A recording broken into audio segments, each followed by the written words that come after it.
So the first thing I'm going to do is actually play a video that we produced at the Innovation Center, just an introductory video where actually it's not us talking, it's faculty.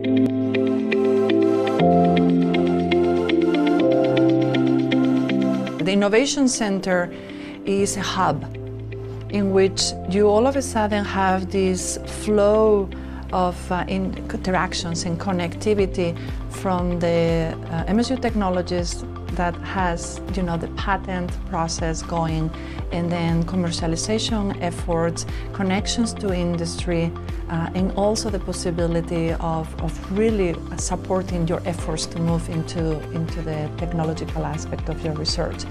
So when everything is so coordinated, it's a synergistic effect that is going to benefit you most, because you can do all of a sudden everything. You don't have to connect to different places and go crazy trying to coordinate efforts yourself. The hub allows you to have that already. Today, in most modern research universities, you have doctors working with engineers, you have engineers working with chemists and physicists, and really, people don't look at their field as individual things, but they look at it as, hey, what big problem are we trying to solve? How do we address climate change? How do we ensure that no one goes hungry, that there's clean water for everyone to drink? Those are the kinds of big picture problems that universities are attacking today. We deal with a problem that everybody cares about, be able to improve the agricultural system. Without the connection that I had and the people, I can have a long list of names at the Innovation Center. We wouldn't be here.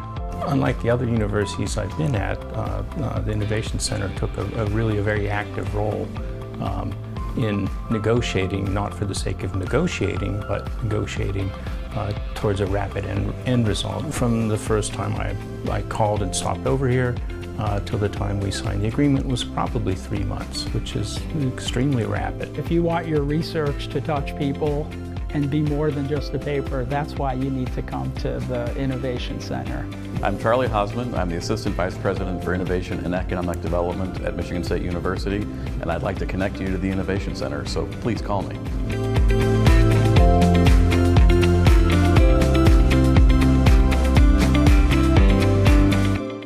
So I'm going to start by introducing the MSU Innovation Center in general. It's right across the street. For those of you who've lived here a while, it's in what used to be Jacobson's. It's many different buildings in the interim, but we are the entire third floor. The MSU Innovation Center is the third floor of 325 East Grand River. It includes MSU Business Connect, which is our corporate engagement office, MSU Technologies, our tech transfer office, Spartan Innovations, a partnership with the MSU Foundation, a company that starts companies, and the Hatch, which is an incubator, a student incubator, where we help students start companies. There we go. So I said some of this already, some more factoids. The point of Business Connect is that we're really here to connect companies to you and you to companies where there's mutual interest. And it really, I think that it's important to note that companies bring a different perspective to your research, that they have a practical view of the world, which is not based in your fundamental research, but in their idea that their need to bring a product to market. And so they bring perspectives that are really very different than what we typically have sitting on campus. $11 million in grants last year. I'll tell you a different number, which is a bigger number, which is the entire sponsored programs number. We run roughly a 400 to 500 contracts a year through our through the Business Connect organization. Some of those are small, some of those are large, meaning $1,000 to $1 million. So we're all over the map. MSU Technologies, that's where your ideas become memorialized in a patent or a copyright or some other way that you actually turn your idea into a protectable asset. We last year, maybe this is old data, 4.4 million in royalty revenue, typical year, and more than half. Well, our patent policy allows us to distribute that money to inventors, and so we saw more than $500,000 distributed to faculty. So again, it's a different way to bring money into your research operation and actually into your own pocket through the royalty revenues that get distributed to you. Spartan Innovations, again, a company that starts companies. It's focused on company or MSU derived concepts. We don't start companies around things we didn't actually originate here at the university. It's focused on taking our technologies or our copyrighted technologies out into a new company. It's a group of professionals who are there to help you by bringing the part that we normally don't have as faculty or as academicians. It brings that industry perspective, that entrepreneurial perspective. I don't think I'm making that. And so it helps us bring companies out of the university, and we engage students in that process. And then the hatch is all about students. So undergraduate students who are actually taking their own ideas to the marketplace by kind of sitting with us in this commercial environment at the Innovation Center, learning how to bring an innovation into a product and then that product to the market. So a little quick primer on who does what on campus and what overlaps with us. So Business Connect, as I said, is our corporate sponsored research office. MSU Technologies licenses and technology transfer. Spartan Innovations does startups. There's an advancement branch of all of this, corporate and foundation relations. Also very important way to get into the private sector, to work with companies, but focused on philanthropy instead of focused on contract research. So Business Connect, all about contractual relationships, corporate and foundation relations. What if the company really just wants to give you the money to see that your technology is advanced and doesn't need anything in return, doesn't need a quid pro quo relationship? That also works for us. None of these groups do federal or state or nonprofit contracting or relationships. And so it really is focused on the private sector. I think that the nutshell, the elevator speech around MSU Business Connect is that we try to be the front door to the university, so that when companies are looking for resources and relationships and faculty and consultants and students and whatever it is that they think they need from Michigan State University, we are a front door to those companies and help them navigate this really complicated place. You can't imagine, I mean, you probably can't imagine if you were a company and didn't know folks here, how would you find the person who does something that you're looking for? It would be tedious, and you'd troll websites and it would be horrible.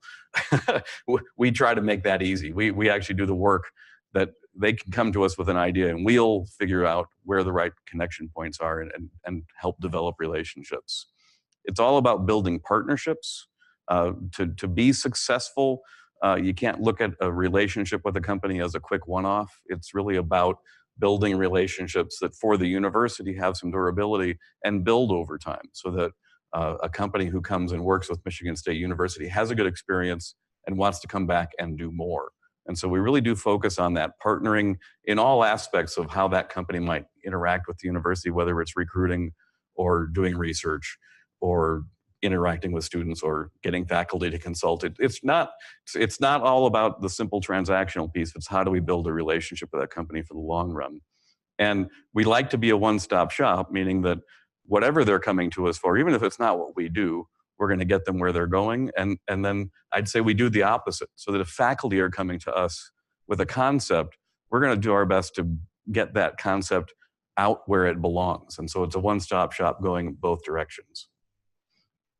Some metrics of what we've accomplished. Here's where I have the different number. I told you there were $11 million in contracts. Well, that same year, that was 11 million of 38.6 total corporate engagement around sponsored programs. So that now includes gifts, grants, contracts, all the different ways that companies interact with the university. It's actually a pretty significant number. That's about 5% of the total university expenditure rate for research. And so it's not a bad number. For a university our size, we would expect about a 5% contribution from the private sector. And so we're hitting that metric. You can see that money is actually found in really all the different parts of the university and all the different technology and application areas. And it's been growing over time. The graph just shows that year over year, we continue to see more corporate engagement with the university that actually is outpacing the general growth of our research funding. So we're pretty happy with all of that.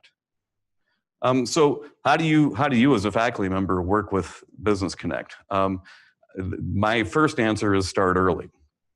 If we're aware of where you're trying to go with a company, we can make sure that it's as smooth as it can be. Our worst case scenario is when a faculty member and a scientist at a company have figured out what they want to do, and they haven't talked to the company and they haven't talked to us, but they've got it baked. And then then both our group and the lawyers at the company are undoing the agreement that everyone came to, which we can't actually do. And so my advice is for a faculty member who has met a company, has met a person from a company, wants to do a project with the company, is looking for a company, come to us early on and let us help navigate that relationship and help figure out how this really works, because everyone has an idea of how it works, and then there's policy, and then there's practices, and then there's the way companies want things to be. And we've done all that, and we can help make it go smoothly. Again, we build solid bridges to companies, and that means we actually have relationships with many people who you may not have met yet, or companies who you want to work with Exxon, but you don't know anybody in Exxon. But we've got relationships, we've got long-standing partnerships with a lot of these companies, or we have alumni that we can tap into to get to those companies, and we can help build those bridges and those partnerships. So when you meet people at a meeting, bring them to us. When you know there's a company out there who's working in your space, we can help build that bridge and that relationship. And while we do all of this, we're very diligently trying to protect MSU's assets. When a company comes to work with you, they have their own selfish purpose, which is to take from us, which is in the collaboration, they want to end up with something that they can sell. And so it's up to us to make sure that the relationship we build with that company to do that project protects what we own, protects you, protects your right to publish, protects all the things that the university cares about. Again, that's why starting early and working with us and getting to the right endpoint is so important, so that we can make sure that it all jives and it all goes well and everybody's happy in the end. And so, again, that all goes best when you start early. So we also do the opposite of reacting. And so what I've described so far is kind of the reactive side of things. Either a company came to us and was looking for you, or you had an idea and you wanted to get out to a company in a kind of a transactional way where it was one faculty member and one company. We also do what I would call business development, which means that we look at the university and say, so what are we good at as a university? And how do we then take what we're good at to the marketplace, right? So if you're a company and you're selling a product, you of course want to sell a product to people who want your product. As a university, we have to think the same way, that we're good at some things, we're okay at others, but if I'm going to try to build relationships with companies, I should be working from an area of strength. I should be working from what we're good at. And so we do that on a regular basis. We're reviewing, where are all of our federal grants coming in? Where do we have a lot of publications? Where do we have a lot of citations? What are we good at? And what do we have evidence that we're good at? We take that information and then we try to do business development. We do outreach to companies without a project in mind, without a person in hand who we're trying to build that relationship for. We're trying to do an organization to organization business development, so that we can say, Monsanto, you should be working with us, or Ford Motor Company, you should be working with us. So we do that. We go out to those companies and we try to build an understanding of one another that leads to work together, that leads to opportunities for our faculty. When we're successful and we get a company who's interested in us, that typically turns into a conversation where their technology experts who are interested in what we do will actually come spend a day with us, and they will meet with 3-10 faculty during a course of a day and actually have good conversations about real projects. And then that turns into, presumably, and this is our practice would be that maybe one real project takes off. So we'll spend 6 months getting into the company, spend a whole day working with everybody, and maybe that turns into one project. But that's actually a pretty good outcome for us. And we do a lot of that. So it's not just you having an idea that you bring to us. Sometimes it's us going out and bringing a company to campus. And examples that I put on here, Ford Motor Company, Zoetis, and BASF, we've grown real relationships with those companies over time that I can actually look at what our office did and take credit, if you will, for that. In the case of Ford, a fellow in my office, Bryce Nelson, spent the better part of 5 years bird-dogging Ford, just wouldn't let them go, wouldn't stop talking to them. And it went from us having around maybe $100,000 a year in business with Ford to now we're at $2 million a year. And so that's significant growth, and that's money in faculty laboratories. And so this is a successful approach. So first steps for you, if you have a specific idea of a project or a collaboration you'd like to do, just bring that to us, right? So show up at our door, come see us, or call us, or we'll come see you, and let's talk about that project, who the company is, and we'll start the work around that project. If you think so that's the mano-a-mano piece, the one person, one project approach. If you think you work at an area of strength, if you think my list is wrong and that there's something that the university is really good at that we're not thinking about and we're not currently in that business development activity for that area, come talk to us and let us know. You know, we're really great at geo-satellite positioning or something that I don't know anything about that we haven't recognized. And bring that idea to us, and we'll look into it, and we'll think about that becoming one of our strategic areas of focus, that we'll go out and do that business development work. And always keep in mind that this really only works when it's good for the company and it's good for you. So there aren't companies out there with big checkbooks waiting to write checks for things they simply don't care about, right? This has to be something that in a corporate, in a commercial relationship, they're looking for an endpoint. They're looking for something that's good for their bottom line. And so when you're thinking, should I pursue corporate funding for my project, you do have to think about, is there a product, is there something out there at the end of this rainbow that's going to be good for the company? Because that's the only way that's going to be a relationship that works. And so you have to think in those terms. And with that, I'm going to turn it over to Rich, and he'll talk about the other side of this business, which is the kind of the technologies going out. Thanks, Charlie. So I'm Rich Chylla. I'm the executive director at MSU Technology. So I head up tech transfer for the university. What that means is that my department is responsible for taking the discoveries, the innovations at the university, and helping to move them towards commercialization in the private sector. Okay, and so in addition to taking those technologies and protecting them, I'm going to talk a little bit in a couple little bit later slides. We also take those, we find funding sources to help move them closer to commercialization as well. So typically the way this works, for those of you who aren't familiar with it, is you're working in your labs, in your research, you have some kind of an idea. Often it's the form of an invention. Sometimes it may be a copyrightable piece of software, and you will, in the parlance, you disclose it to our office. You come and you tell us about it. And then what we do is we look at it and we look at the commercial opportunities for that idea, that invention, that technology. So most of the people who work in my office have technology experience, business experience in the patent process and in working with companies. So what we will do is we will determine if that idea, that invention, should be protected. So sometimes that means a patent, sometimes it means a piece of copyright.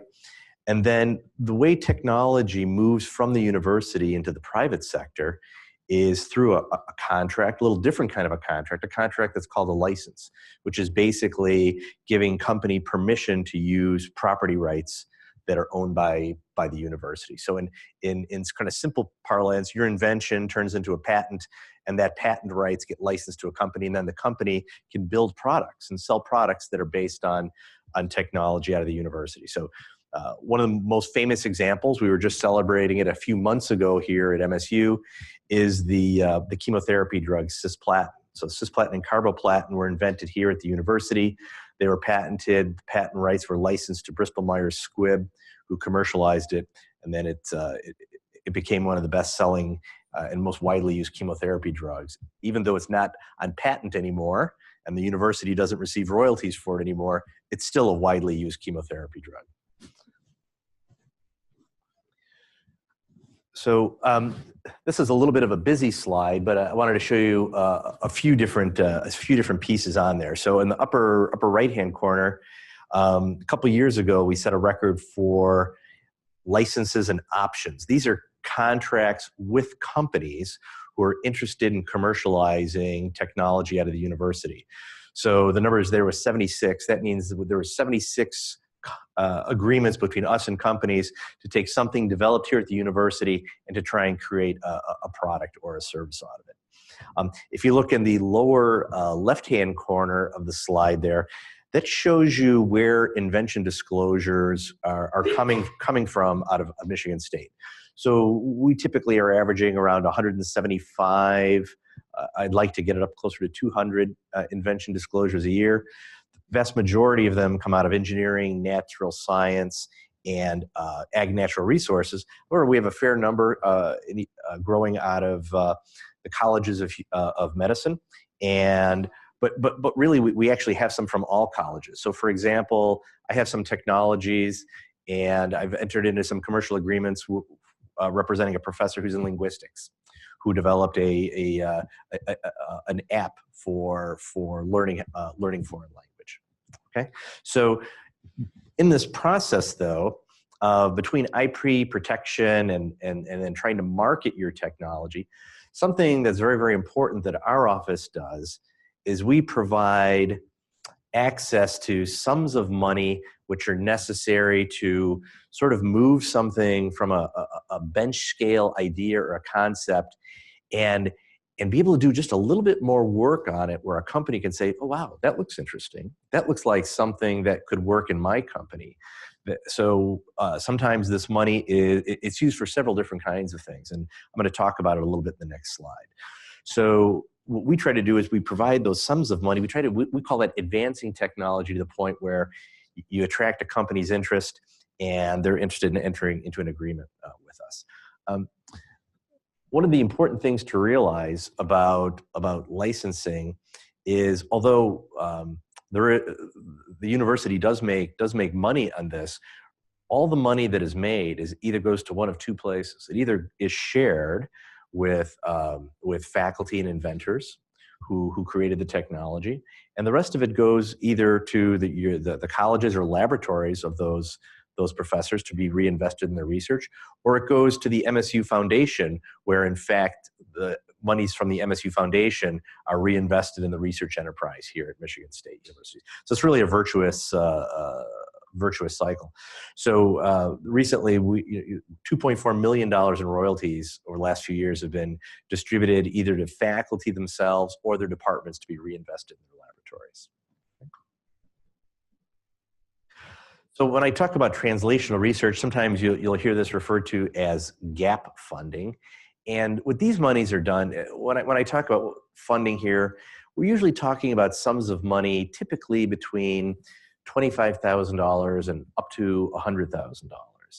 And what these are done is to create a proof of concept. So perhaps you have something which you've demonstrated on a small laboratory scale, but it needs to be demonstrated at a little bit larger scale to show that it's actually of commercial interest. Sometimes, especially in the engineering or nat sci area, sometimes this falls into a prototype development. So you get some money to actually construct a working prototype which can demonstrate the promise of the invention. Sometimes it's a test in a particular application. So you may have a technology which could be used in several different applications, but you want to prove that for example, a particular type of sensor technology may have application for autonomous vehicles, for example. And so the money could be used to test it in that application.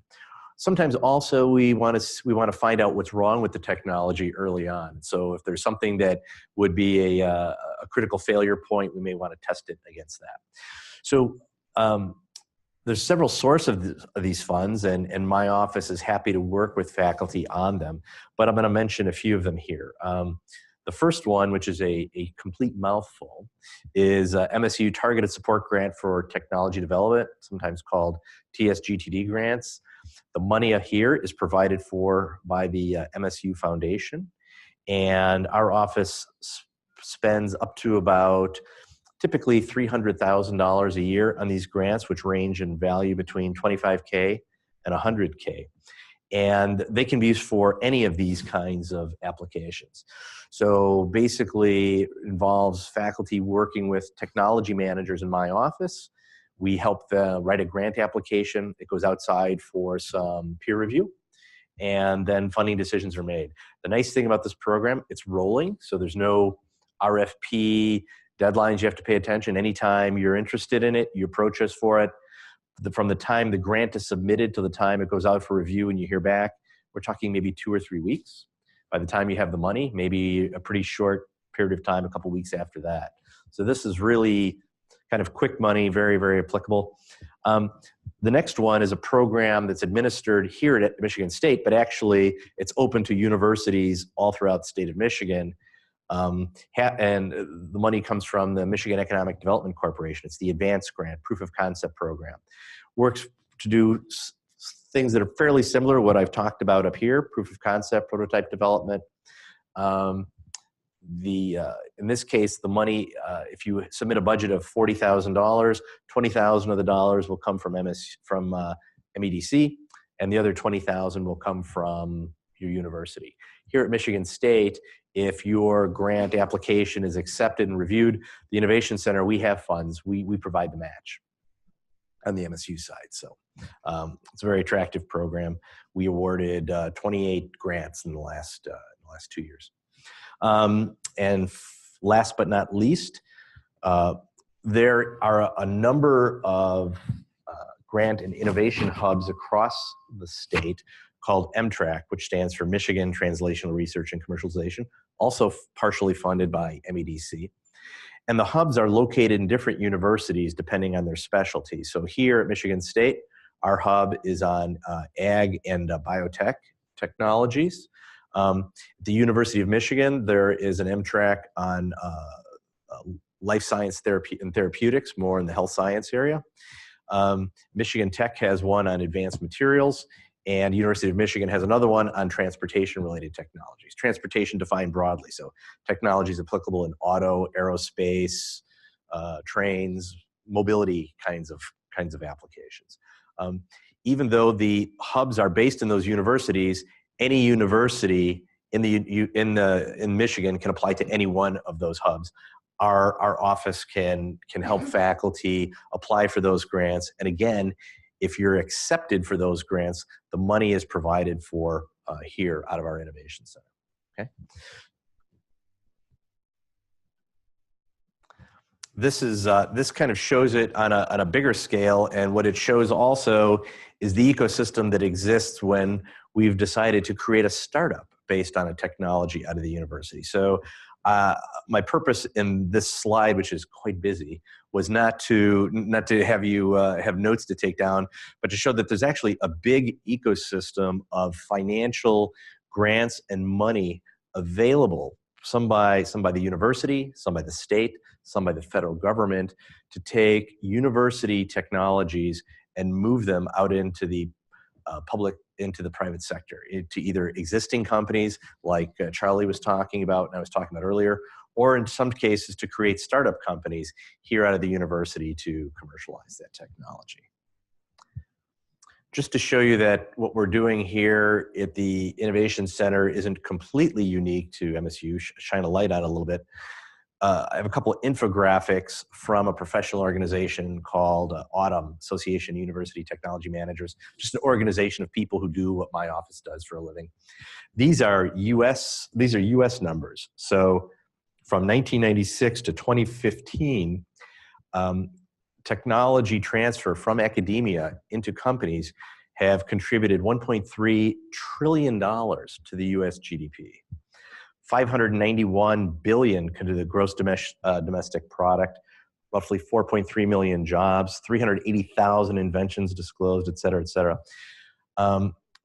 This whole idea of university technology transfer sort of began in 1980 with the Bayh-Dole Act. But to make it real for you, 200 of the drugs and vaccines have been developed through public-private partnerships since the Bayh-Dole Act was passed.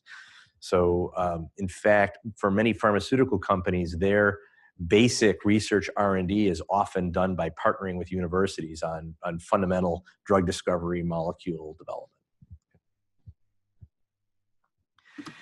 And this again goes to show a little bit that it's a virtuous ecosystem where you have inventions resulting in patent applications, which result in licenses to companies, which result in new products being launched, startups being funded, and all of that, all the money that comes back into the universities being reinvested in the research enterprise.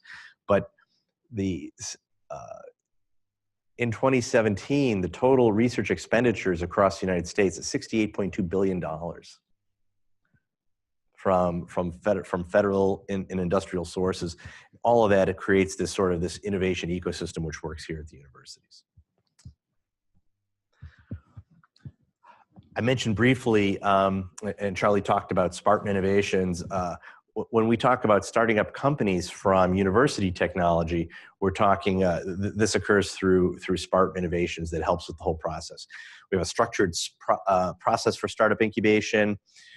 We have access to some pre-seed venture fund money, which comes again from the MSU Foundation. We've had over 20 faculty and student startups in the past 3 years. These company names on the lower right-hand corner of the slide are some of the companies which have come out of it, led by experienced entrepreneurs. Some of these companies have just got started. Companies like Rush, the headband for concussion detection. But others have been out a few years, like Cibo Technologies was launched by us in 2015. It's attracted already more than $45 million in venture capital. They have more than 100 employees working for them now. Okay, so this is a technology around big agronomy, big data. So in summary, I guess what Charlie would like to say is the place for connecting to the private sector, either through technology, for sponsored research, for corporate gifts, is at the Innovation Center. So we have our address up there. And I think with that, Charlie and I would love to take any questions that the audience either here or remotely may have.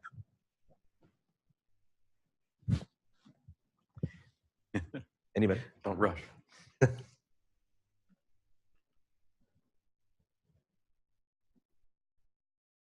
Yes, sir. How do you feel your reach is throughout campus in terms of, do people know about you? Because obviously you've got a lot going on. Not as much as we would like. We spend a great deal of time on campus talking to people, talking to individual faculties, chairs, deans, associate deans for research. I would say at the chair, associate dean for research, and dean level, they all know we're out there and that we're a place they should be sending their faculty. Do we know all 3,000 or whatever the number is of individual faculty? By no means. Right. And are we well known? To some faculty, they're with us all the time. There are others who don't know that we exist. Right. I would say that, and we try. Right. We try. We have a communicator who tries to get our message out. It's difficult business to get everyone to be aware. So in fact, the video that Charlie began with, which we call our handshake video, we actually had that produced so that we can, provide that to new faculty, to have it, to introduce ourselves to people. We try to attend a lot of these kinds of meetings where we're talking to faculty, but we're hoping to expand our reach a little bit. You find faculty not resistant, but kind of proprietary in terms of their knowledge and what they do well, and maybe a little bit hesitant to think about commercializing it? Yeah, I'll tackle it. So the question was, do I find faculty sometimes a little hesitant to share or a little reticent about potentially thinking about commercial applications?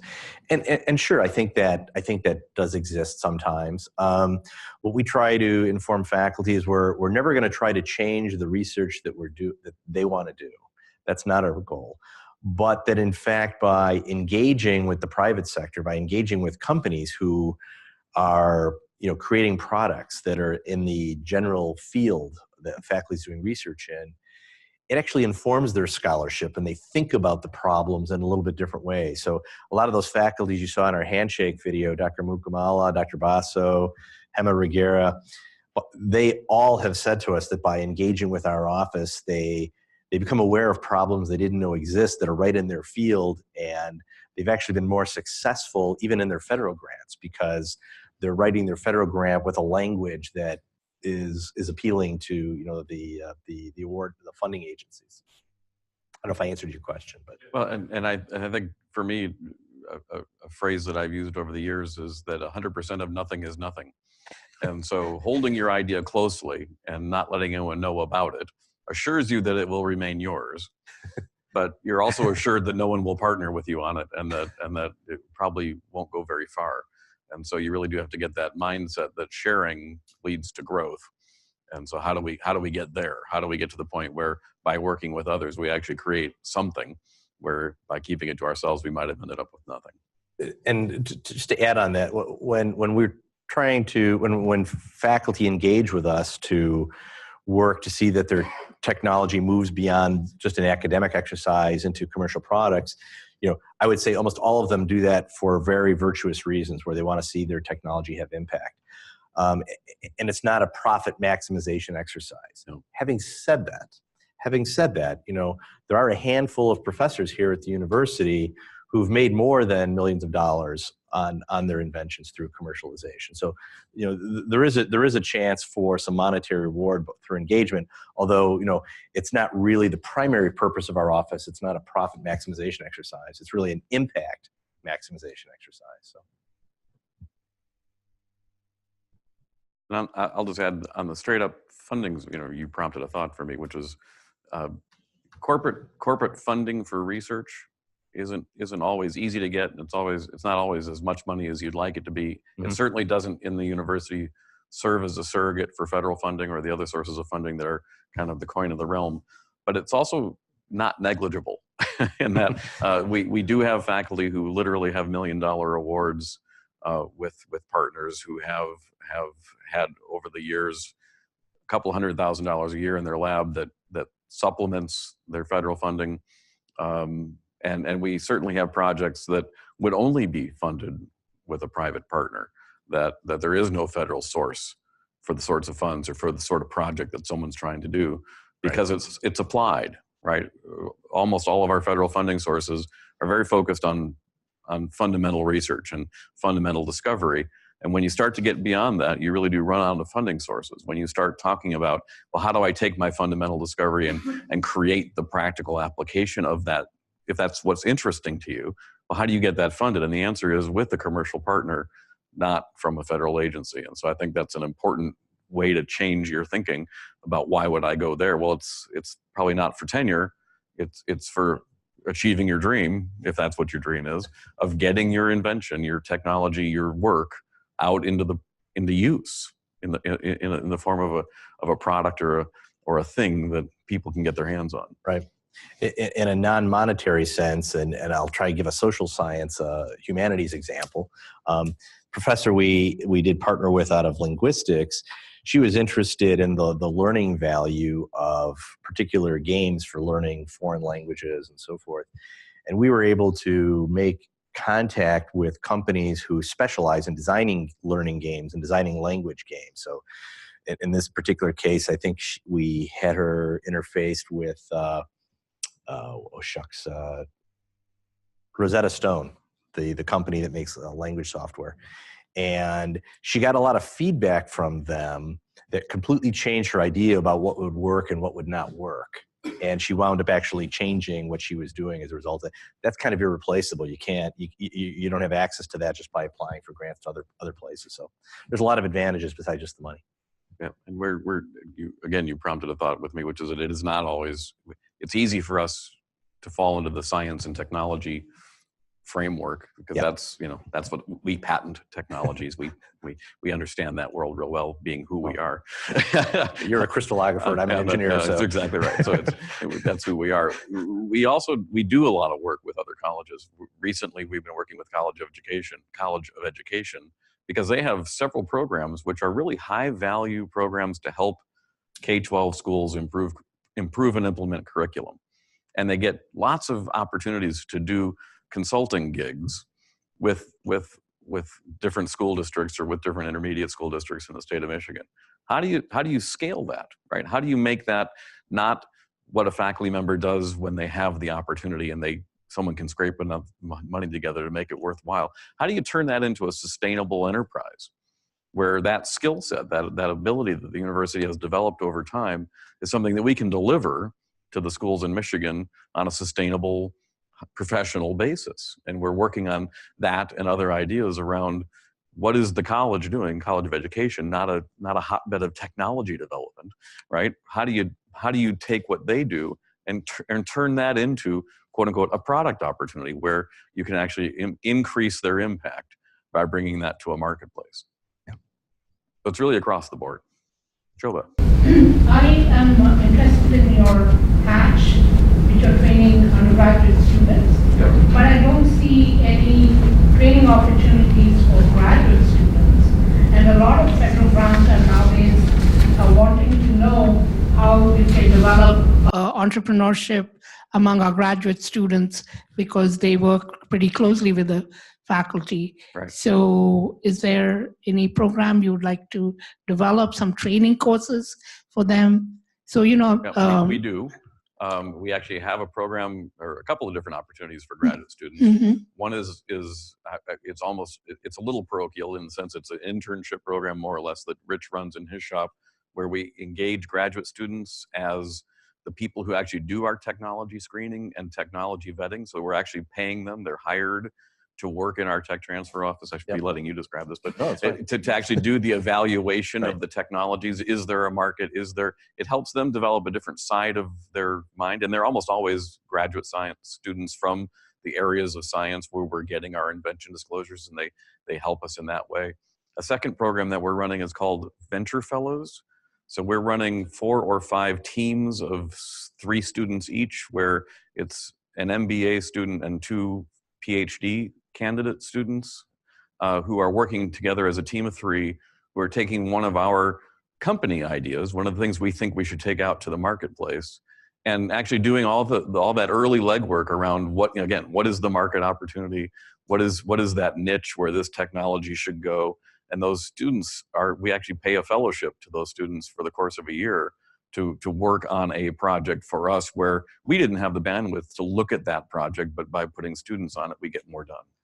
I should say also, although the hatch is primarily most of the participants are undergrads, it's open to graduate students as well. So there are some graduate student teams in the hatch as well. I mean, what I'm interested is that a lot of the federal grants are now looking for information like that. And being one of the grant writers at the UPMGS, do you like to include some of that information as broader impacts when we apply for federal grants? It's harder for graduate students. Undergrads, their time is their own. I mean, like like nowhere else in your life. And if they decide that they're going to come work with us to try to start a company, the only people they have to convince that that's a good idea is mom and dad, so that they'll keep paying tuition while they're doing that. And I have great stories about moms and dads who came back to us at the end of senior year and said, "Thank God you had that program. My kid got a job that they would never have gotten if they hadn't done that thing." So we have parents at the beginning who say, "What are you doing? You're distracting my child with this entrepreneurship stuff." And then at the end, we're getting great thanks. So that's undergrads, and that's easier to understand. With graduate students, they're pretty committed to what they're doing, and they have a laboratory that's really expecting them to do what they're doing, and a mentor who thinks they own 110% of that person's time. And to take that and then move that person into a world where they're going to spend half their time with us starting a company, that's a heavy lift. And so it's a different world, and I'm open to the conversation about how we get more of them with us. I think right now, it's a pull for us to get those students engaged in entrepreneurship. I think one of the things you were alluding to, though, is a lot of the federal granting agencies are now looking for, how's this gonna move after this grant is over into something beyond the grant? How is it going to get applied? And so our office is really open to working with faculty and helping them make contributions to those sections. I have several faculty I work with on those kinds of things. And one more piece of that is that we've been trying to partner with BEST, the program, the NIH granted program on campus that's about, really, at the end of the day, I don't know what the real numbers are, I'll make up numbers. 80% of our graduate students won't actually go on to be faculty members. And so how do you help them understand other career paths? Right. And we really love the idea that they come work with us in the Innovation Center to get a sense of commercial world and market and opportunities like that, so that they understand that I've got my Ph.D. now and I'm going to go work for a company and I have a sense of what that means. Actually, I was on the BEST team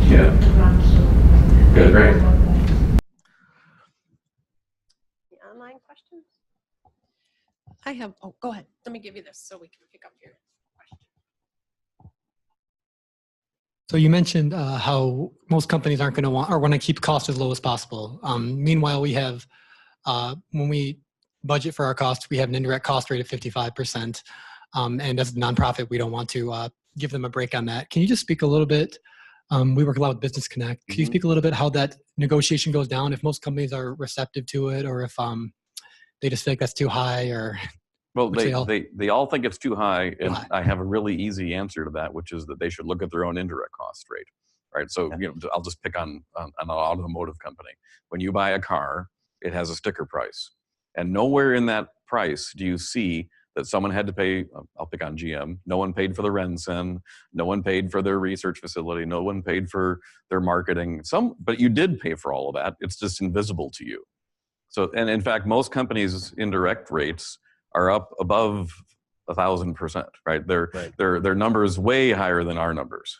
And so once I start having that conversation with the sponsor, the fact that we're charging a 55% indirect rate it kind of becomes negligible. Yeah. And I can honestly say that I've been doing this for 10 years now.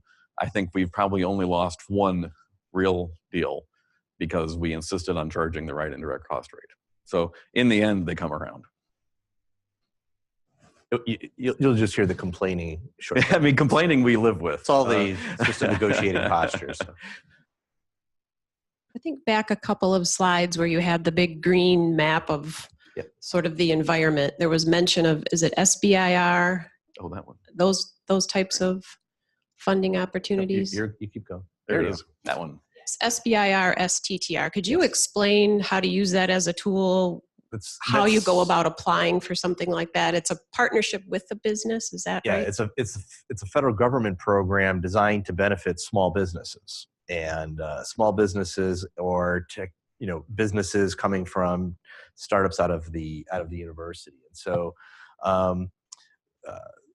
what happens is that actually the applicant is usually the company, the small company, the startup company, although some of that work may in turn be subcontracted back to the university to create some of that. So we have information on the programs. We can work with faculty who are interested in it, but basically this is reserved for small companies to use. It's not designed as a replacement for R1 grants, for example. Okay. But it is great money for that translational research space where absolutely where you're not to product yet, and we are doing more of this than we've ever done before, because as the university has grown its capacity to do early stage drug discovery, that's a place where SBIR is irreplaceable, because the lead time from concept to market is so long for bringing a drug to market or any sort of really biomedical innovation. You really have to think about your path, including a step that's through a company. And so we're doing more company startups around pharmaceutical products or other biotechnology than we've ever done before.